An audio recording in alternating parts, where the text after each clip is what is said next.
Hello and welcome to Mile High Reefers. I'm Scott Anderson, and I think I do a really good job keeping a reef tank. It's been a long struggle, and I thought I'd kind of share some of the maintenance tips that I've learned. Really specifically, how often I do water changes and why, and I'll give you some philosophy behind that, just kind of give an overview of how the nutrient export system works on my tank and why I do things the way I do. So come check it out. First things first is the biological filtration that's within the tank. And that big giant pile of rocks and that layer of sand, that is my very first bit of filtration in the system. I've got roughly 200 pounds of rock and about 100 pounds of sand in this tank. And that is performing the work of the nitrogen cycle, right? That's breaking down my ammonia that's produced into nitrite, and from nitrite to nitrate.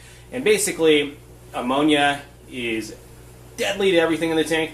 Nitrite's pretty bad for it, and nitrate is the least dangerous to your fish. And you like to keep that as low as possible. Now, there are studies that I'm not going to get into that say you can run high phosphates and high nitrates and have a very successful reef tank. Never done it, but I'm interested in it. But for me, lots of live rock is essential to keeping a healthy reef tank. You don't have to have as much as I do, but for me, it's really important. Now, the sand bed, I didn't go with a deep sand bed. I've never been convinced that they do that much better than a thin sand bed. Supposedly with the deep sand bed, it will help change your nitrates to nitrogen gas, which will then escape through the tank, completing the cycle and providing a way of eliminating nitrates from your tank. I ran a deep sand bed for years. I never had any problems with it, but I can't tell you for certain if it was all that effective. But definitely, any tank you're putting together, you need to think about how your biological filtration is going to work. So then my secondary source of biological filtration is my Refugium. And I call this my volunteer Refugium. As you can see, there's some Chaeto left in here, but it's almost all dead, and it's all been taken over with this weird green, I guess it's microalgae that's growing all over everything, and cyanobacteria. And you know what? I'm okay with that because it grows really fast and really well, and it's easily harvestable. I can just grab a handful, take it out, and I have literally removed some of the biological debris from my tank, right? Because it's sucking nitrates and phosphates out of the tank, much more nitrate than phosphate, and then I'm physically removing it from the tank. And that's great. That's what I want. I want that out of the system. So next on the list of battling nutrients is the Pellet Reactor. And this takes out mainly nitrates and a little bit of phosphates. And without going too in depth, what happens is bacteria lives on the biopellets. As those pellets tumble, the bacteria is knocked off, and those bacteria that feed on the nitrates are removed by the skimmer. And the skimmer is doing two jobs for me. The skimmer is removing the bacteria caused by the biopellets, but the skimmer is also removing all of the dissolved organics in the water. And that's why I have a really big skimmer, because I feel like that's really important. If I can get stuff out of the water before it has enough time to decompose into nitrates, then I'm all the better for it. So the skimmer is a big piece of my nutrient removal system, and I would not run a tank without one. Last but certainly not least is GFO and carbon. Now, the GFO takes out the phosphate. It literally strips the water of phosphates. I have never had a phosphate issue in my tank. No matter what I've done to it, it's always been undetectable. But you know what? Just to be on the safe side, I have one on here. I've never been able to detect it even before I had this, but it's on there because some phosphates cannot be detected by a phosphate detector test. You have two different types. You have organic and inorganic, and you're only going to be able to test for one of them. So it's on there really just as a preventative measure, just in case. The carbon is there to remove any chemicals from the water, mainly. So any nasty chemicals that get in my water, the carbon will remove. It also keeps you from having stinky water. If your water smells, you probably need more carbon. If your water is yellowing, you probably need more carbon.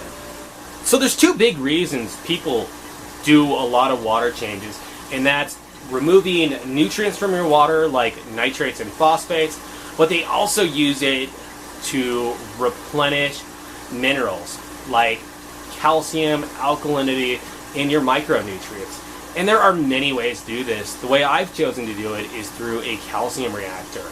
And my calcium reactor works really well. It's not an expensive calcium reactor, but it is still effective for what I'm doing with it. I have really high alkalinity levels, which I highly believe the higher the better. Really, I run my alkalinity close to 12 most of the time. Doing this, the way my system's set up, I usually have my alkalinity around 12. My calcium is usually closer to 350, which most of you are going to say is too low, and there's an imbalance there. But you know what? This is kind of what my calcium reactor is putting out. Every time I add calcium to the tank to bring the calcium level up, it quickly depletes itself. But the alkalinity always stays solid. So from my point of view, the more stable you can make your system, the better off you are. So in the interest of stability, I am letting the calcium reactor do its thing, and from the results upstairs, I don't actually have any issues. I still get good coral growth with 350 on my calcium and the high alkalinity levels. So it's all working, and that's really what I'm shooting for, is stability. And the other thing you're gaining from the calcium reactor is you're literally breaking down dead coral. And by doing that, you're releasing micronutrients back into the water, basically at the rate that they're depleted. And this is really important because you can't do an effective job of dosing for that stuff, or testing for that stuff, so you can dose them.